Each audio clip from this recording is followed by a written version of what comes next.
Shit happens. It was supposed to be the adventure of a lifetime. And it definitely turned out to be crazier than I ever expected.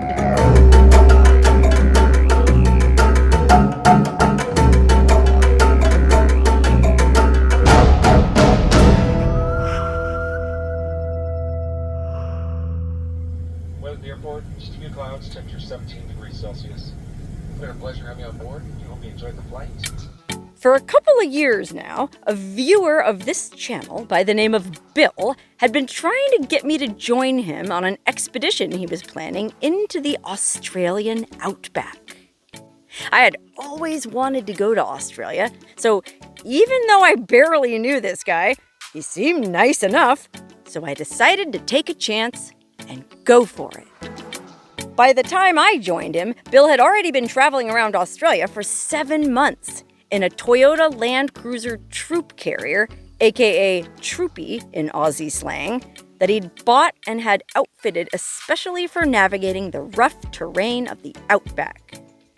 He'd seen a lot of the country by that point, but was saving the most desolate part for me.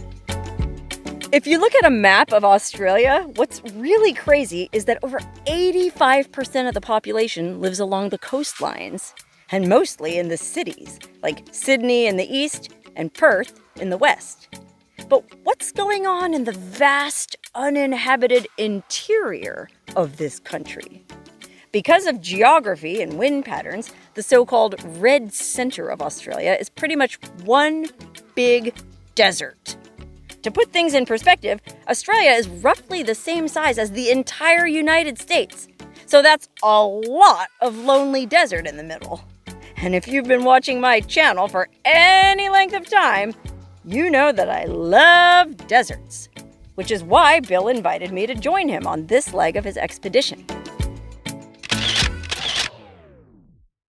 The Australian Outback is sometimes referred to as the Never Never, a place so wild and so vast, it's like something out of a storybook or a dream. The tourism board for the Northern Territory even had an ad campaign back in the 1990s. You'll never, never know if you never, never go. Well, we were ready to go. The plan was to travel from Alice Springs, one of the few towns of any size in the entire Australian interior, and head west through the Gibson Desert via some seriously gnarly off-road trails all the way down to Perth, camping along the way. But you know what they say about plans. Ugh. Man, I shot all this awesome footage of us buying groceries and getting supplies and loading the Troopy in the fascinating outpost of Alice Springs. And I made sure to film myself flushing a toilet so I could see for myself once and for all if water really does flow the opposite direction in the southern hemisphere. But unfortunately, the morning we headed into the bush, things took a horribly inconvenient and embarrassing turn. I mean, I didn't expect this to be a pleasure cruise, but then again, I didn't expect things to go this crazy. Oh my God, you guys, I am really in trouble now. And no, I'm not talking about these flies. I'm talking about the fact that we're pulled over at the side of this lonely highway near Alice Springs. We set out on our grand adventure into the bush. But before going out into the bush, well, we ill-advisedly decided to make one final stop. I had all these people emailing me about this place called Pine Gap. Okay, there's some Netflix show out right now about Pine Gap, Australia, which is a top secret government base, essentially. It's a joint defense force between the Australian government and the United States government. The CIA and the NSA run this base way out here in the middle of nowhere, and I guess they're monitoring communications, trying to find terrorists, or I don't know, it's a bunch of satellites. They're just scanning the skies. It's very, very, very, very top secret. Okay, well, we saw on Google Maps last night that you could drive up to the sign, kind of like at Area 51, okay, where I'm from back in Nevada. You can drive up to the sign, and then it says, you know, warning, use of deadly force authorized beyond this point. Okay, well, I've gone up to those signs many a time, and so I honestly didn't think it would be an issue to come out here and just make a quick stop. Hey, we're here at Pine Gap. You know, can't go past this sign, and here's what's going on back there. Unfortunately, that was not to be the case. Man, we were driving down this highway, blazing along merrily. It's a beautiful day, not a cloud in the sky.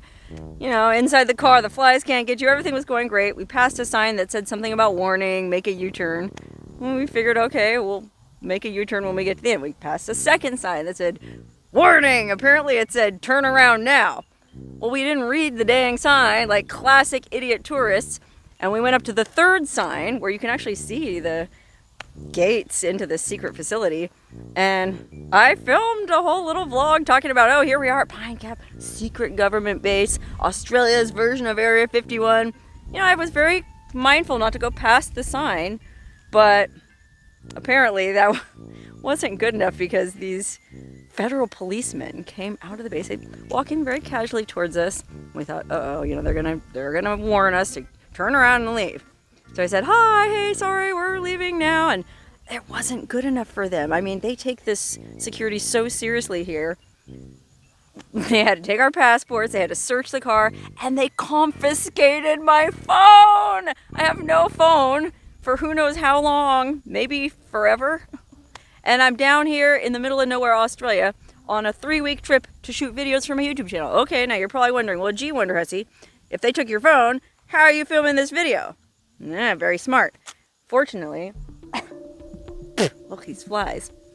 My buddy Bill had a spare phone, and that's what I'm filming this on. So I'm going to use Bill's phone for the next few days. I think it's a Saturday today. Because it's the weekend, they're not going to be able to assess my phone and delete whatever footage they need to off of it. I'm hoping to get my phone back on Monday when the base reopens, I guess. But it was wild, man. Yeah, they took my phone. I had to remove the, you know, I use a fingerprint to open it. I had to remove the biometrics and take the case off, and they put it in a sealed Faraday bag so that nobody could spy on it, whatever. And they gave me a property seizure record. Look at that. Suspect name, Sarah Jane Woodall.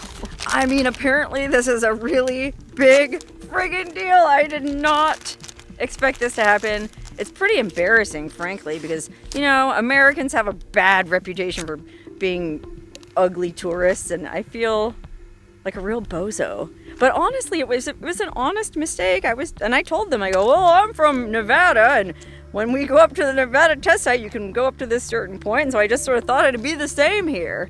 And they were very pleasant. The nicest police you could ever hope to talk to. Nice looking, too. 3 of them. But unfortunately, you know, they called their superior, and there was a minute where I thought they might just, you know, make me delete the footage and give me the phone back. But no. They seized the dang phone. The real problem is we are traveling into the bush. I mean, we're not coming back this way. And we don't have any address for them to mail the phone to because we're just sort of traveling along camping. Oh, look. It's a road train. They do that out here apparently to haul freight. These incredibly long distances, they'll attach, and that was just 3 trailers. I think they'll attach even more than 3 trailers, and they call them road trains, and they're a big thing out here. One of many interesting things I was hoping to be able to film with my phone, but I'm not going to be able to until maybe Monday. Now, Bill was kind enough to say that even though we're going to the rock formerly known as Ayers, they called it Ayers Rock, the police, but it's Uluru is what they call it now. Anyway, that's where we're going. It's 5 hours from here. He said we could just drive 5 hours back to get my phone if they let me have it back. So, golly, fingers crossed. Who knows what else is going to happen on this crazy, and I've only been here for 2 days, Australian adventure. Fortunately for me, my buddy Bill is real good-natured and real easygoing, And he's not letting any of this affect his fun. So we're just going to carry on with our trip, and you'll have to stay tuned to the next episode to find out what happens with my phone. Okay, I'll wait till you're done laughing. And okay, now I'll wait till you're done telling me how stupid I am, because I freely admit how exceptionally dumb and embarrassing this whole thing was. I mean, I wasn't the one driving. Bill was driving, and we passed the first sign, and neither one of us looked at it, and we passed the second sign, and neither one of us looked at it. And just because Bill was the one driving is no excuse. I should have paid attention to the signs.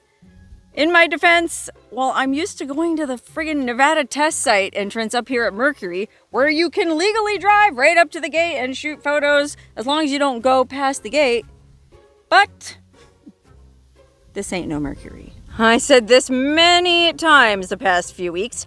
Australia is like America, but on steroids. Everything is bigger and badder, and apparently taken way more seriously than it is here in the US.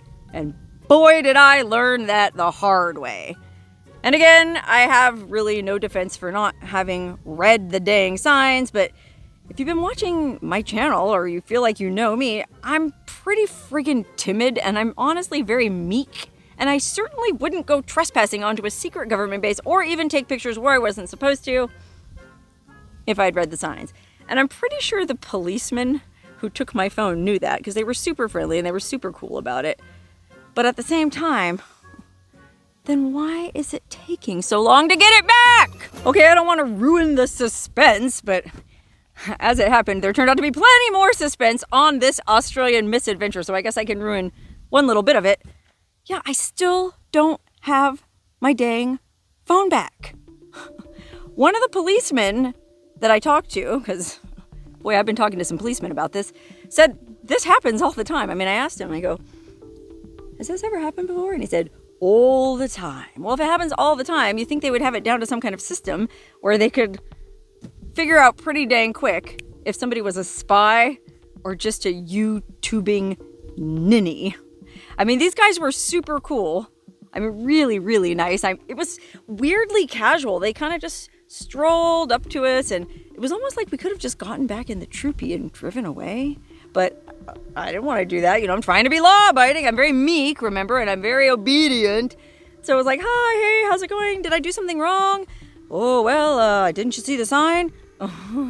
No, what sign?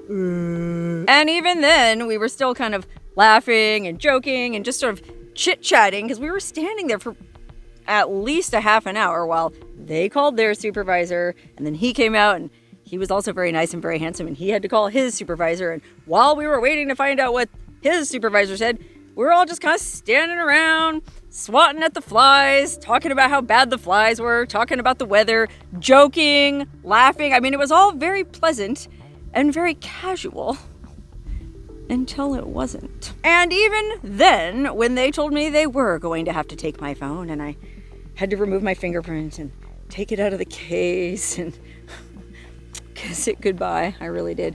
And they dropped it into that Ziploc Faraday bag.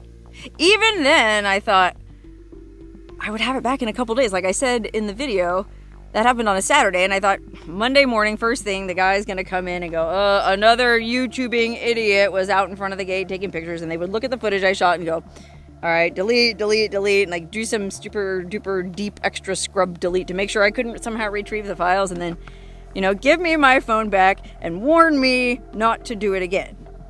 But here it is, almost 4 weeks later, and I still don't have my phone back. Hi, I'm calling to check on a seized cell phone. I've called the number they gave me several times, and I was basically told to just carry on with my holiday, and, you know, that it was out of their hands now, and it was in the hands of the client. Because Pine Gap is a joint operation between the Aussies and the CIA and the NSA and some other U.S. espionage organization. And for all I know, my phone isn't even in Australia anymore. It's probably in Quantico or whatever place in Maryland the NSA is based. I mean, I tried using Find My Phone to see if it would show up anywhere, but A, it's in airplane mode. B, it's in a Faraday bag. And C, the battery is almost certainly dead by now. Oh, and D, I'm pretty sure it's not that easy to track something that was confiscated by the CIA and or the NSA.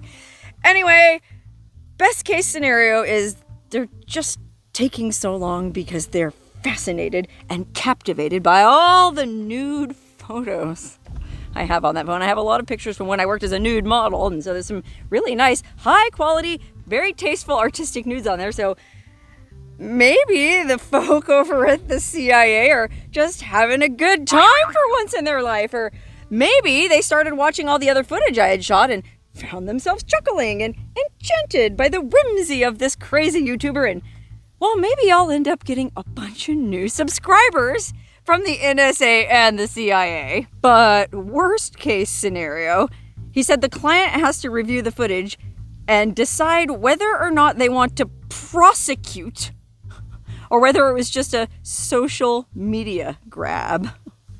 Prosecute. Yikes.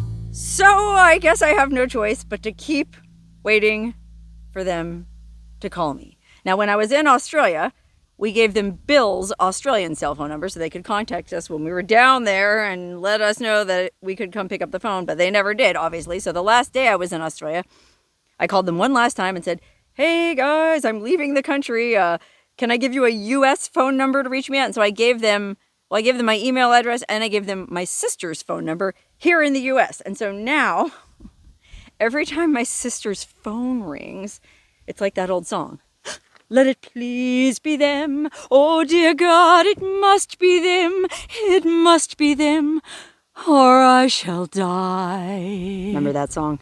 Anyway, thank goodness Bill happened to have this spare cell phone with him, which I'm shooting this video on Bill's US cell phone. He bought another phone when he went down to Australia because he was going to be there for so long. He wanted to get an Aussie SIM card, Aussie phone number, Aussie bank account. He went full Aussie. Boy, when Bill goes down under, he really goes down under. But anyway, this US cell phone has a US SIM card in it, and Bill was unbelievably kind enough to not only let me use it on the trip to continue shooting videos, but also to take it back to the US with me so that I would have a way to call my dang sister from the airport to let her know I landed and that she could come pick me up. I mean, without this, I would really be screwed. Anyway, Bill's original plan was to stay down in Australia another 3-4 months, I think, and so he's very graciously said I could continue to use this phone until he gets back because he's paying the bill anyway, which, again, what did I ever do to deserve a friend like Bill? Bill the Unflappable. In fact, I gave him a nickname, Chill Bill. And boy, if there was ever a fitting nickname, that's it. Anyway, the only thing is, Bill might end up coming back early because he was having so much fun, believe it or not, with me traveling around with him that, boy, the wind seemed to be kind of taken out of his sails when I left, and he said something about maybe coming home early. So either way, I can't keep using this phone forever. I have to eventually get my phone back because I can't access my text messages, I can't access my voicemails, I can't access some of my banking stuff is on that phone, my WhatsApp is on that phone, all my personal notes are on that phone, everything is on that friggin' phone, wherever it is.